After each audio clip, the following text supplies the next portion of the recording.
Hey everyone, so my name is Greg Brandon, and I'm in summer 2018 comms for non-business professionals. Let me give you a little bit insight about myself. My full name is Gregory Brandon. I'm 29 years old. I'm a police officer and I have been for about 8 years. 8 in the civilian side and another 4 in the military side. With that being said, I completed a tour in Iraq with the military police battalion attached to the Army in 2009. And with this topic about information, it got me thinking about modern day policing in the youth. So, what I'm going to tell you or speak to you about is police and the youth in modern day America.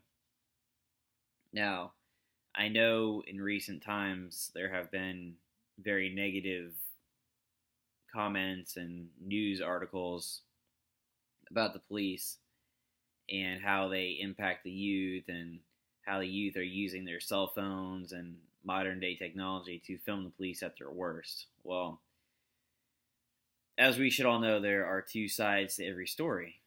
So the police are actually getting smarter and releasing their side of the video after they deem it necessary after the primary investigation. So, for instance, Ferguson, Missouri, when that police officer stopped the youth on the street and they ended up getting into a tussle and the youth ultimately ended up getting shot. Well, America just saw one side of the story, right?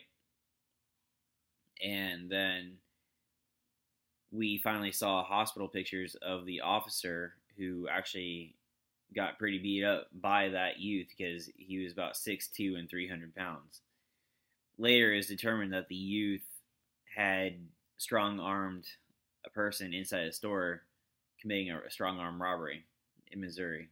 So, a description of the suspect was given, and the police officer had probable cause or a reasonable suspicion to stop the youth. And as we all know, stuff went down from there. So, another case was the Trayvon Martin case with George Zimmerman in Florida. George Zimmerman he was not a cop, he was not a security guard, he was just on the community neighborhood watch. And for whatever reason, he was out there, and Trayvon Martin was apparently walking through an apartment complex where Zimmerman also lived and was part of the neighborhood watch there. So, Trayvon Martin was wearing a hoodie, and I don't know what the weather was like, but in Florida, I'm from there, it may have been warm, humid, who knows. But he was walking through the courtyard, and Zimmerman stopped him, and Trayvon Martin really didn't stop at first because there was no need to. He wasn't doing anything wrong. He was just walking to his parents' home. And Zimmerman, I guess, overstepped his boundary. And you guys know the rest is history. So, anyways, enough with the background on that. So, during my 8 years of experience here in the Houston area as a police officer,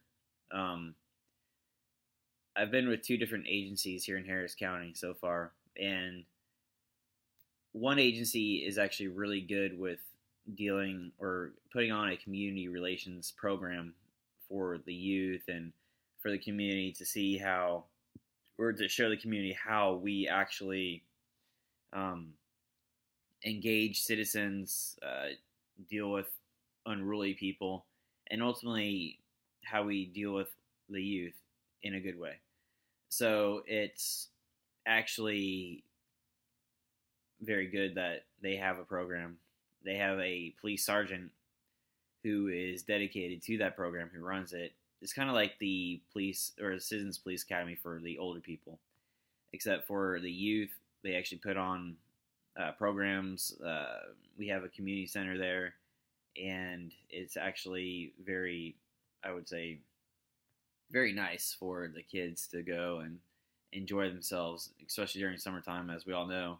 kids are out of school right now, and the older kids, they don't care. They go around committing crimes. They don't follow curfew. They don't follow anything. So with that being said, I mean, I recently got promoted to being a police sergeant for Jersey Village. So I'm the night shift sergeant, newly minted, and it kind of opened my eyes a lot about what is going on between kids and the police these days. Yes, there are some bad apples in the police profession. I will admit that they tarnish the badge and they make everyone look bad. There's a very select few that do that, and heck, who knows?